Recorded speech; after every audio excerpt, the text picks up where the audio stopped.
देखिए दोस्तों क्या है माशाअल्लाह। तो सबसे पहला सवाल आपसे ये है कि जो मैं इतनी देर से कॉन्टिंजेंसी आर्ग्यूमेंट आपको बता रहा था, ये अकल से ही बता रहा था हजरत, आप ये बताएं कि आप इन्फिनिट रिग्रेस ऑफ कॉजेस को पॉसिबल मानते हैं या नेसेसरी बीइंग के एग्जिस्टेंस को सही समझते हैं? चूंकि दो ही ऑप्शन हो सकता है, आप ये बताएं।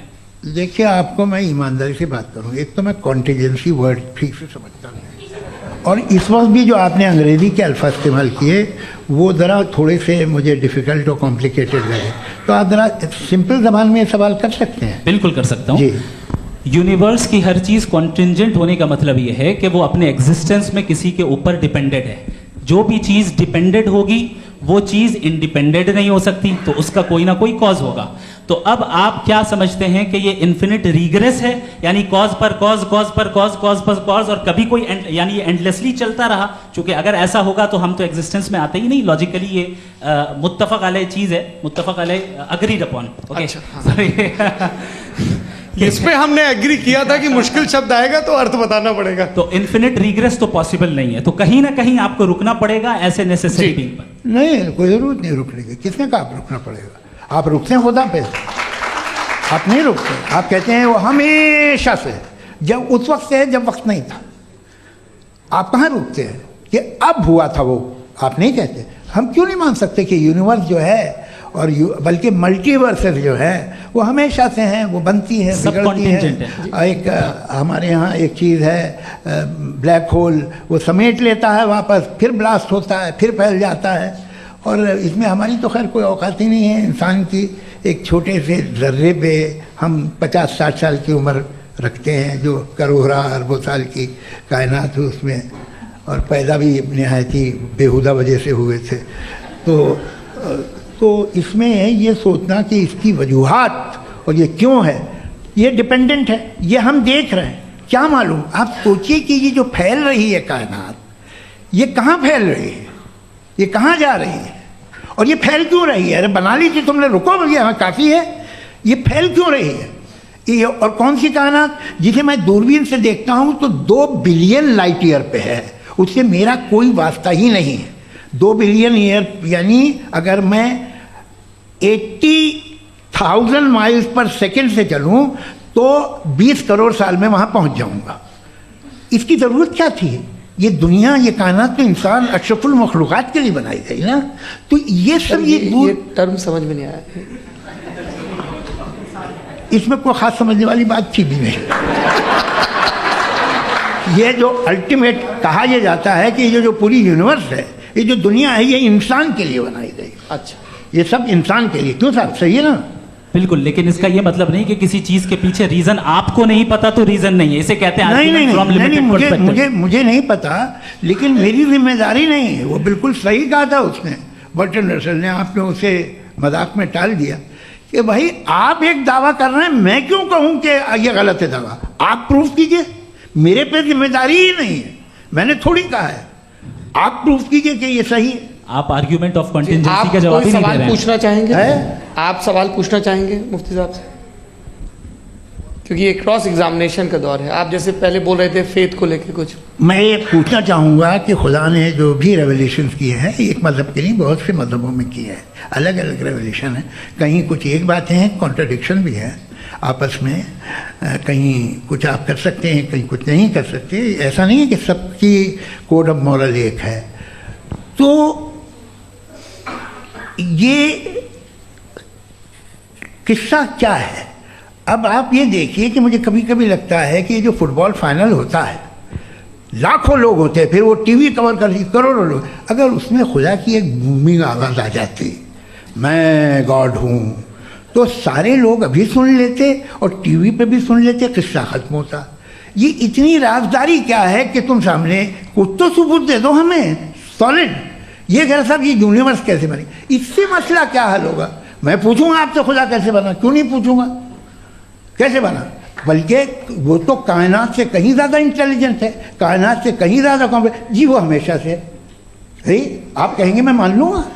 अच्छा, दोयम वो कादिर मुतलक, यानी कादिर मुतलक का मतलब ओमनीपोटेंट, वो जो चाहे कर सकता है। आपको नौकरी दिलवा सकता है, आपकी अच्छी जगह शादी करवा सकता है, आपके पड़ोसी का मुकदमा हरवा सकता है, आपको जिता सकता है, सब काम करता है। थोड़ा सा माइक क्लोज जी। वो इस दुनिया को चला कैसे रहा है, ये दुनिया कैसे चल रही है, आपको इस पर हैरत नहीं होती? या क़यामत के बाद कभी एक जस्टिस होगा, जब ये बच्चा मर चुका होगा जिसकी धज्जियाँ उड़ गई बम से, इसको इंसाफ मिलेगा सब। अच्छा, अब जवाब दूं? हाँ जी, मैं वही इसीलिए आप की तरफ आता।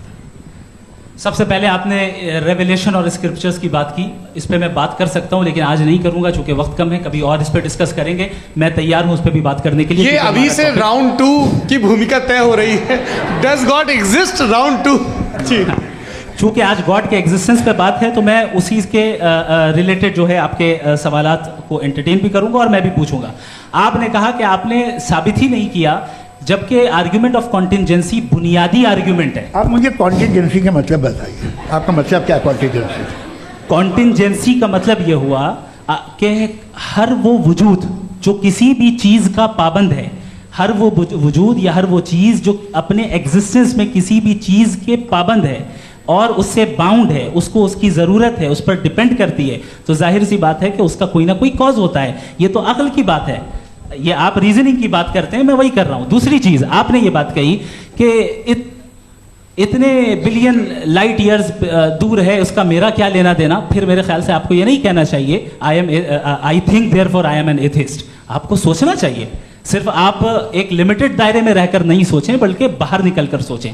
आपने तीसरा सवाल किया, आपने 2-3 सवाल एक साथ। ऐसी बात है ना कि ये कुछ लोगों को इतराज़ हो जाएगा आप पे कि आप कुछ भी सोचिए, ये इजाज़त आपको है नहीं, मुझे है।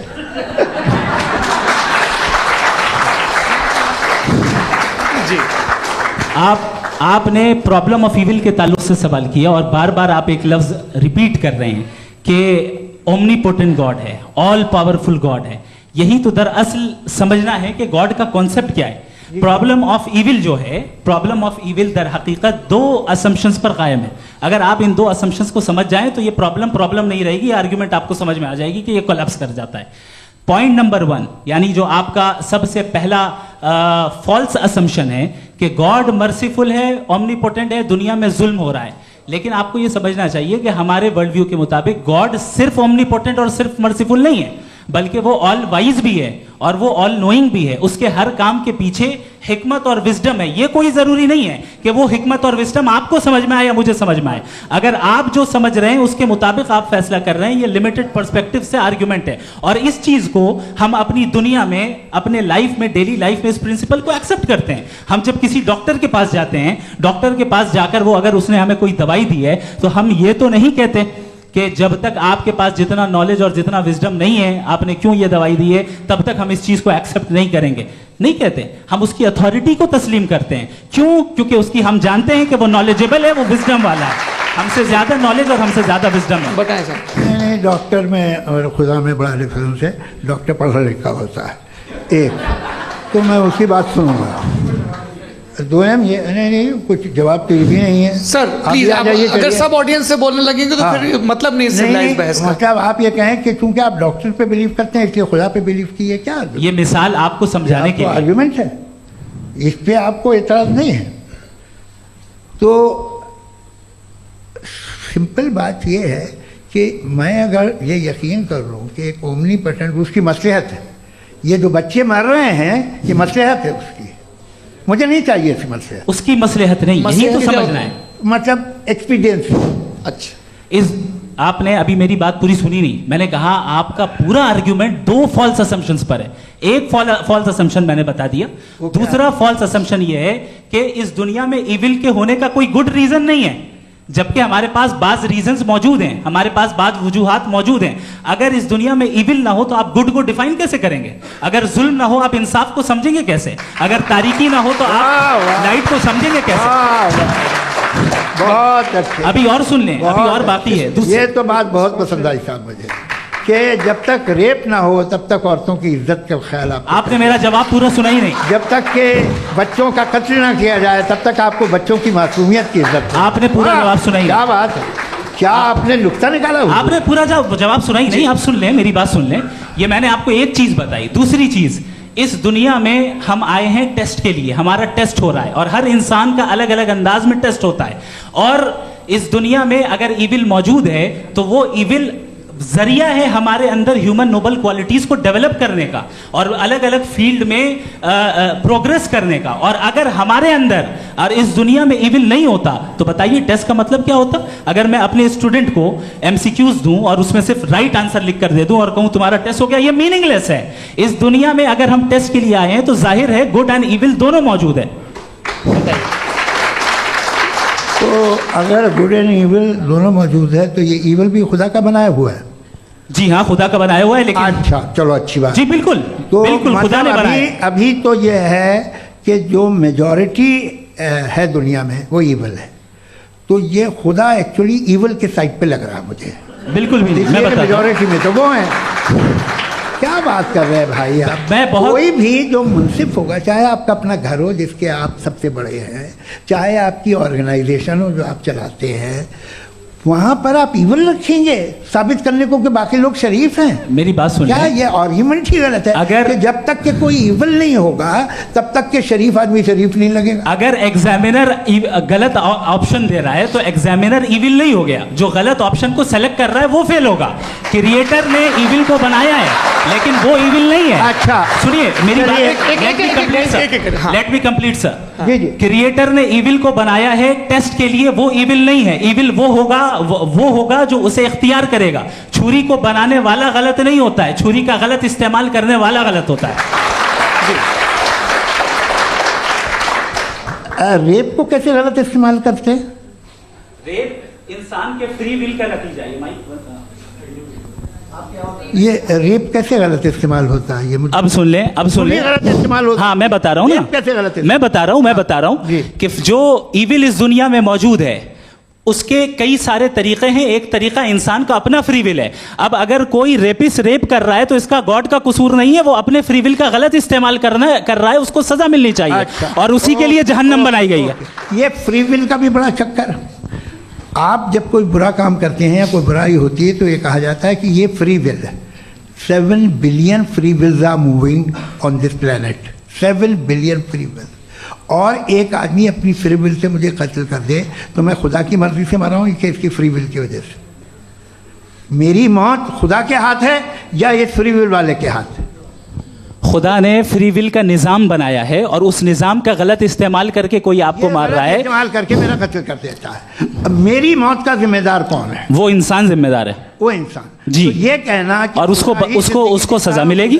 तो अब आप आगे चलिए कि ये तय करना कि अल्लाह ही या खुदा, सॉरी अल्लाह नहीं, खुदा ही जिंदगी देता है, खुदा ही मौत देता है, ये गलत है। बिल्कुल गलत नहीं है। हाँ, नहीं, निजाम उसी ने बनाया फ्री विल का, निजाम मौत और हयात का उसी ने बनाया। You are contradicting yourself. अभी आपने कहा कि एक आदमी ने फ्री विल से आपको मार दिया, इसमें उसे फ्री विल दी गई थी, उसने गलत इस्तेमाल किया। 7 billion free wills are moving on this planet और आप चाह रहे हैं कि मैं सिर्फ खुदा का ध्यान करूं। ये 7 बिलियन फ्री विल्स को मुझे लुक आफ्टर करना पड़ेगा कि नहीं? ये तो तबाहियां कर रही हैं और तबाहियां ज़्यादा हो रही हैं। बिल्कुल। तो अगर आप बताएं अगर खुदा नहीं है फॉर एग्जाम्पल, तो आप ईविल को कैसे डिसाइड करेंगे? यानी how can you define evil objectively without God? Evil को डिफाइन करिए। देखिए, दुनिया में 2 तरह के जानवर हैं। एक जो अकेले रहते हैं जंगल में और एक जो ग्रुप्स में रहते हैं। ग्रुप में जो भी रहेगा, चाहे वो आपका फाउंडेशन हो, चाहे कोई क्लब हो, चाहे कोई पॉलिटिकल पार्टी हो, चाहे कोई यूनिट हो, उसमें आपको इंटरैक्ट करने के रूल बनाने पड़ेंगे। यानी लोग तय करेंगे। लोग तय करेंगे। अगर लोगों ने ये तय किया कि किसी का रेप करना सही है, आप जस्टिफाई करेंगे? नहीं, आपका फाउंडेशन तो ये हो गया ना कि लोग ही विल डिसाइड करेंगे। नहीं, अरे दुनिया में ऐसे ग्रुप्स हैं जो रेप को जायज़ मानते हैं सर्टन हालात में। मैं डिटेल में नहीं जानूंगा, आप भी जानते हैं। ये जो आईसिस वाले थे जिन्होंने क्या किया था, तो उन्होंने क्या किया उसका खुदा से कोई ताल्लुक नहीं है सर। मैंने सिंपल सवाल किया कि ईविल को आप डिफाइन करते कैसे हैं? आइए वापस आइए जी। आप साथ में तभी रह सकते हैं जब कुछ आप ऐसे उसूल डेवलप करें जिसमें हर एक का बेसिक तहफ़्फ़ुज़, हर एक का बेसिक राइट हो और हर एक को कोई आराम मिले। यही तरीक़ा है किसी भी ऑर्गेनाइजेशन जिसमें एक से ज़्यादा लोग हैं और वो ऐसे चलती है ज़िंदगी। उसमें अगर आप गड़बड़ करेंगे तो तबाही होगी, नुकसान होगा, बर्बादियाँ आएंगी। और अगर उसमें आप घर ले लीजिए ना, एक हस्बैंड है, एक वाइफ है, बच्चे हैं, वालदा भी हैं, 2 बहनें भी हैं, एक भाई भी है। अब इसमें कोई निज़ाम आपको चाहिए साथ में रहने का, और एक दूसरे पे भरोसा रहे, एक दूसरे के बहीख्वाह हों, एक दूसरे की मदद करें, ऐसी ज़िंदगी। सर आपकी बात आ गई, आप ये कह रहे हैं कि लोग डिसाइड करेंगे क्या सही है क्या गलत है, यही है मेजॉरिटी डिसाइड करेगी क्या सही है क्या गलत है? अरे भाई बिल्कुल। मेजॉरिटी अगर ये कहे कि नाजी जर्मनी के साथ जिस तरह मेजॉरिटी थी कि जेनोसाइड करना सही है, आप जस्टिफाई करेंगे? उस वक्त आपका ये सवाल सिर्फ उसके बाद क्लोजिंग। हाँ, उस वक्त प्लेनेट पे जो लोग थे, उनमें कितने लोग हिटलर को सही समझते? अच्छा, प्लेनेट की मेजॉरिटी तय करेगी, सोसाइटी की नहीं। प्लेनेट की मेजॉरिटी गॉड के एग्जिस्टेंस को सही मानती है, आप क्यों नहीं मानते?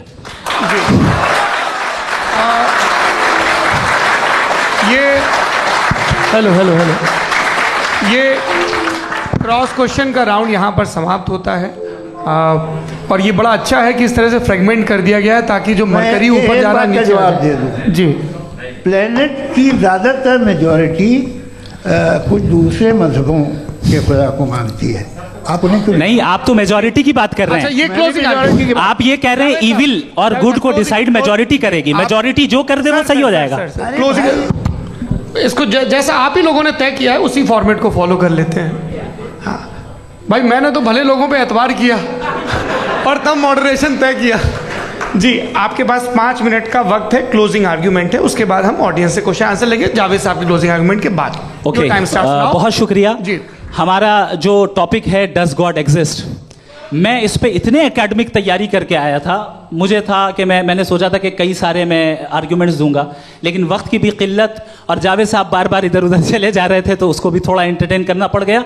डज गॉड एग्जिस्ट पे मैं एक ही आर्ग्यूमेंट दे पाया, आर्ग्यूमेंट्स बहुत हैं और डेफिनेटिव आर्ग्यूमेंट्स हैं, और मेरे आर्ग्यूमेंट को किसी एक राउंड में भी इन्होंने एंटरटेन नहीं किया और रेफ्यूट नहीं किया, एक राउंड में भी नहीं, एक राउंड में भी नहीं।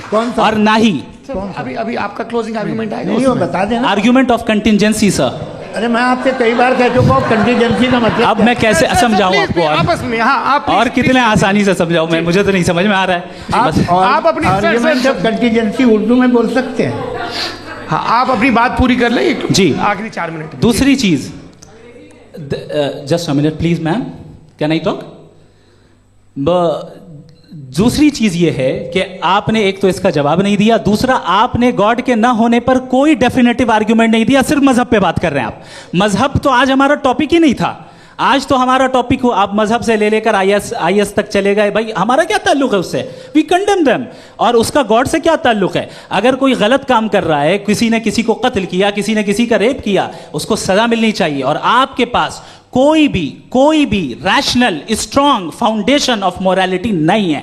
आपने कहा कि मेजॉरिटी तय करेगी सोसाइटी की, वो सही होगा। मैंने कहा हिटलर को फिर आप सही कहेंगे? नहीं नहीं नहीं नहीं, प्लैनेट की सोसाइटी की मेजॉरिटी तय करेगी। तो प्लैनेट की मेजॉरिटी गॉड के एग्जिस्टेंस को मानती है, आप कह रहे हैं ये रिलीजियस है। तो यानी आपके पास कोई स्ट्रॉन्ग फाउंडेशन नहीं है ऑब्जेक्टिव मोरालिटी का। ऑब्जेक्टिव मोरालिटी का अगर कोई फाउंडेशन है तो वो सिर्फ गॉड है, गॉड है, गॉड है। थैंक यू जी।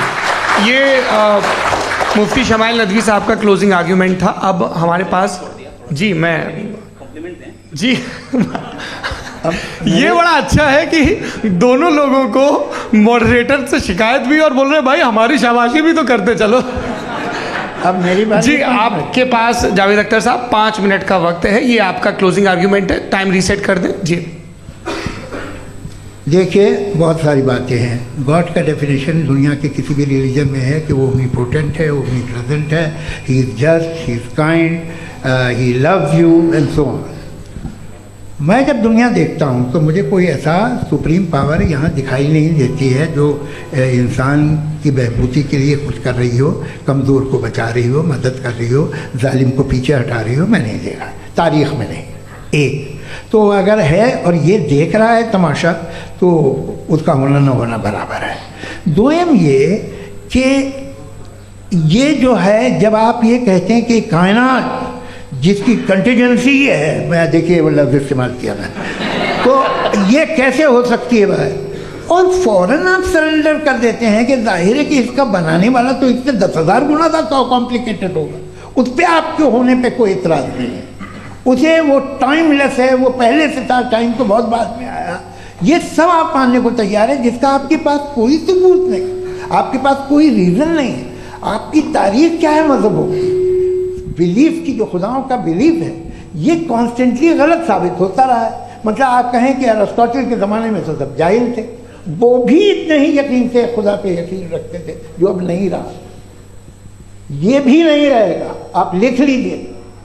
और इसके आसार आपको दुनिया में दिखाई देना शुरू हो चुके हैं। ये बहस क्या आज से 100 साल पहले इस तरह हो सकती थी? यहाँ तक तो आपको हम ले आए हैं। तो सर अरे इनको मदद की ज़रूरत नहीं भाई, ये सेल्फ सफिशिएंट आदमी है, आप क्यों इनकी मदद कर रहे हैं? Sir please. तो ये जो है तमाम बातें अपनी जगह हैं, ये एक पैकेज है। आप अकेले, कोई आदमी ऐसा नहीं जो सिर्फ गॉड को मानता, उसके साथ बहुत पैराफर्नेलिया आता है, अलग अलग पैराफर्नेलिया आते हैं। They have always created chaos in the society. मैं तो आपको सीधा ऑफर देता हूँ कि दुनिया में 10 इम्पॉर्टेंट बिलीव्स हैं, आप एक मानते हैं, 9 नहीं मानते, 9 में आप एथियस्ट हैं, 9 को आप बिल्कुल रीजनेबली मेरी तरह देखते हैं। तो 90 मजहबी आदमी भी 90% एथियस्ट है, वो दूसरे खुदा नहीं मानता, एक खुदा मानता है अपना वाला, बाकियों को कहता है गलत है। अगर आप मानना ही बंद कर दे तो आपका 10% चांस है कि आप सही हैं और 90% चांस है कि आप गलत हैं। मेरा मशवरा है, आप मानना छोड़ दिए तो 50% चांस होगा कि आप सही हैं और 50% चांस होगा, 40% आप गेन करेंगे बाय बिकमिंग एन एथियस्ट।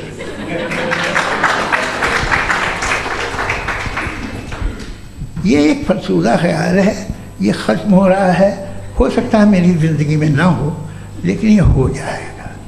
जो बातें ये इनको आप मेटाफिज़िकल ये वो ऐसे रिस्पेक्टेबल टर्म दे दिए, ये तो उन लोग के हैं जिन्हें ना फिज़िक्स मालूम थी ना मेटा मालूम था, ये उन्होंने आपको दिए हैं। जी बहुत शुक्रिया आप दोनों लोगों का। और अब इस बातचीत का आखिरी राउंड शुरू होगा, डज गॉड एग्जिस्ट की ये बहस मुफ्ती शमाइल नदवी और जावेद अख्तर साहब के बीच। आप लोग अपने अपने हाथ ऊपर करेंगे, मैं यहाँ से तय करूँगा। और माइक हमारे पास है क्या? एक ही माइक है ऑडियंस के लिए? 2 माइक है, एक इस तरफ एक इस तरफ, ठीक है। तो जी सबसे पहले हमारी सहयोगी हैं मारिया शकील जी, पूछिए सवाल। थोड़ा सा रुकेंगे ताकि कैमरे का फ्रेम आप पर आ जाए, आपकी तो प्रैक्टिस है टीवी की। जी नदवी साहब, मैं खुदा को मानती हूँ, पहले मैं इसी प्रमाइस से शुरू कर रही हूँ और ये बता रही हूँ आपको, मैं मानती हूँ, लेकिन कुछ सवाल हैं जो जावेद साहब ने उठाया, उसका जवाब आपको देना चाहिए। पहला सवाल ये कि गज़ा में सालों से छोटे बच्चे मर रहे हैं, वो उनको, अगर खुदा मर्सीफुल है, हम मानते हैं कि अल्लाह ताला में बहुत ताकत है, तो वो बच्चे क्यों मर रहे हैं?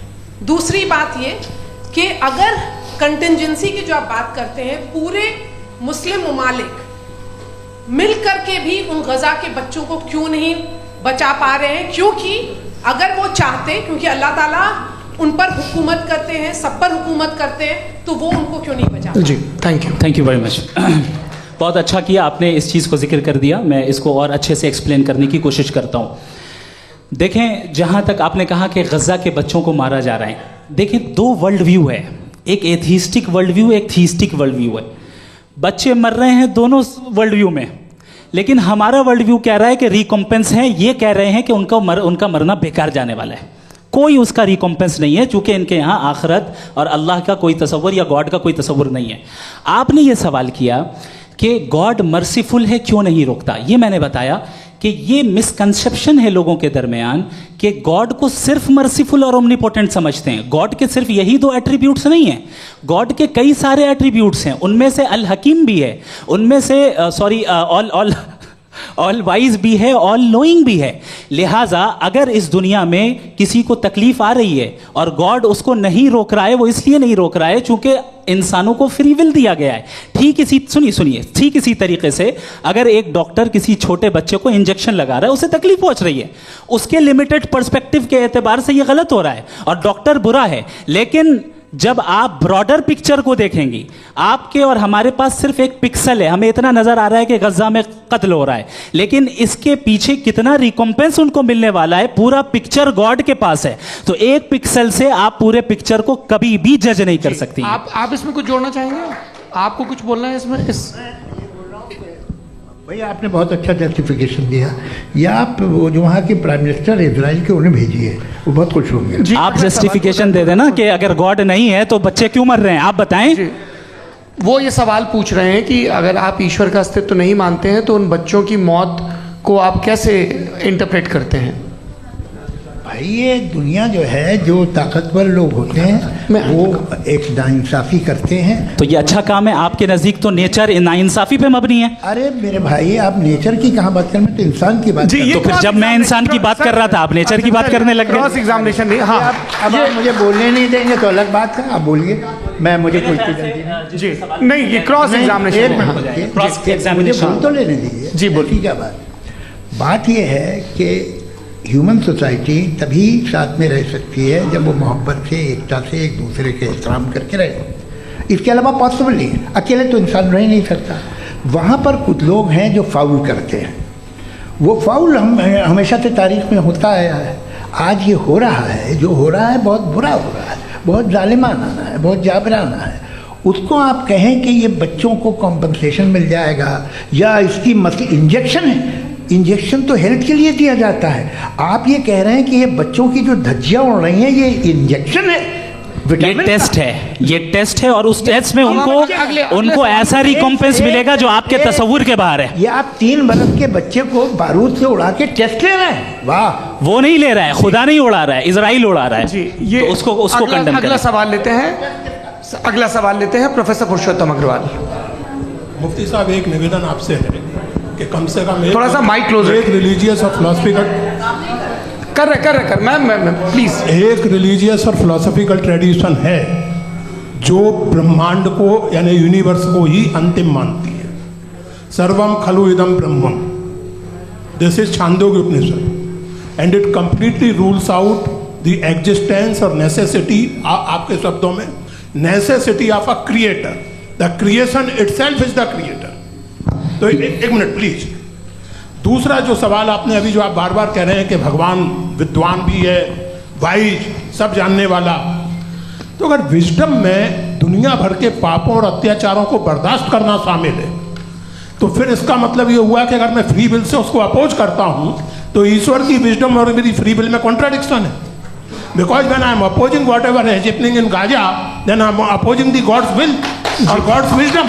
जवाब लेते हैं तो गॉड की विजडम में, एक मिनट सर प्लीज सर, ये एक जुमला, गॉड की विजडम है कि गाजा में जो कुछ हो रहा है वो हो रहा है, मैं उसका अपोज कर रहा हूं, तो मैं गॉड की विजडम के खिलाफ जा रहा हूं। एक सवाल। दूसरा ये नहीं, आपने 2 ऑलरेडी। सर आप और सवाल कर लें, लेकिन मुझे 2 जवाब दे। पहले आपने ये कहा, सुनिए मेरी बात सुनिए। इजराइल के गॉड के मुताबिक तुम्हारा ठीक हो रहा है ना? नहीं हो रहा है, ठीक नहीं हो रहा है। मैं बता रहा हूँ क्या हो रहा है, आप तशरीफ रखें, मैं बता रहा हूँ क्या हो रहा है। Let me complete please. एक सेकंड गाइस, एक सेकंड। ये देखिए, ऐसा है कि ये सब बड़ा आपस में विचार विमर्श के बाद ये तय हुआ था कि कुछ नियम बना लिए जाएं ताकि एक टाइम बाउंड बातचीत चले। और भाई साहब, आप बड़ा ज़रूरी काम कर रहे हैं, लेकिन कैमरे के फ्रेम में आके उस काम को गड़बड़ कर दे रहे हैं। ठीक है गुरु, अब मेरे को कहीं का गुस्सा कहीं निकालना था, सॉरी। नहीं, कोई गुस्सा नहीं है जी। तो प्रोफेसर ने सवाल पूछे, आप उनके जवाब दें, और थोड़ा ये सब लोग थोड़ा ख्याल रखें भाई, सवाल संक्षिप्त रखें जी। आपने 2 सवाल किए। सबसे पहला ये कहा कि हमारे पास ये कॉन्सेप्ट है कि ये यूनिवर्स खुद नेसेसरी बीइंग है, creation itself is the creator. How irrational is this कि मैं एग्जिस्ट करूंगा बाद में, लेकिन अभी एग्जिस्ट कर भी रहा हूं, यानी एक ही टाइम में एग्जिस्ट भी कर रहे हैं, नहीं भी कर रहे हैं। This is not true. दूसरी चीज आपने कहा कि अगर इजराइल में, सॉरी माफ कीजिएगा, Israel doesn't exist, occupied Palestine में अगर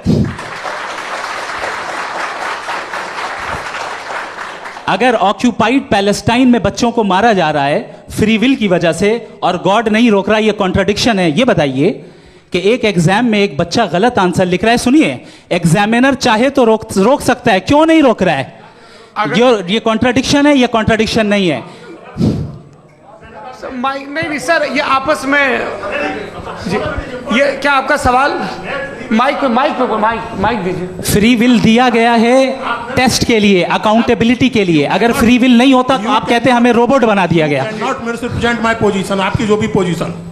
मैं अपनी फ्री विल के नाते, अपने ह्यूमन विजडम के नाते गाजा में हो रही अत्याचार का विरोध करता हूं। बिल्कुल करना चाहिए। के हिसाब से मैं गॉड की विजडम का विरोध कर रहा हूं? बिल्कुल नहीं, जो हो रहा है गॉड की, बिल्कुल भी नहीं, बिल्कुल भी नहीं।